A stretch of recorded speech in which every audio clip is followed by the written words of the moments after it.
Hi friends, இப்போ நம்ம வந்து ஒரு டிப்ஸ் பார்ப்போம். ஆல்ரெடி வந்து இந்த டிப்ஸ் வந்து நிறைய பேஜில் போட்டாங்க. பட் வந்து நாம இப்போ இந்த நம்ம பேஜில் போடுறோம். ஸோ வந்து நம்ம வந்து சரம் பீட்ஸ் இது வந்து 3mm பீடு, நீங்கள் வந்து 4mm bead, 5mm bead, 3mm bead எது யூஸ் பண்ணாலுமே நீங்கள் என்ன பண்ணுவீங்க அப்படின்னா, பிகினராக இருப்பாங்க. நல்லா பழகிறவங்க வந்து இந்த மாதிரி பண்ண மாட்டாங்க.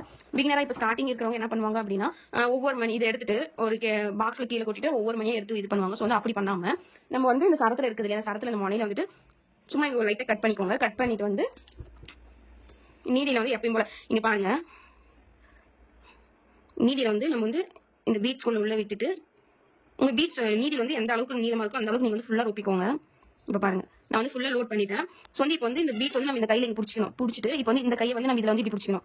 இப்படி பிடிச்சிட்டு இப்படி இழுத்தோம் அப்படின்னா நமக்கு அழகா வந்துடும். பாத்தீங்களா, 1 செகண்ட்ல வந்து நம்ம வந்து ஒரு நீடில வந்து பீட்ஸ் வந்து லோட் பண்ணிட்டோம். இப்போ நீங்க வந்து ஒர்க் போட்டீங்க அப்படின்னா உங்களுக்கு ஈஸியா இருக்கும். எடுத்து வச்சுக்கிட்டீங்க அப்படின்னா ஒன்னொன்னா எடுத்து போறதுக்கும் நம்ம வந்து இந்த மாதிரி எடுத்து போறதுக்கும் நிறைய டிஃபரெண்ட் இருக்கு.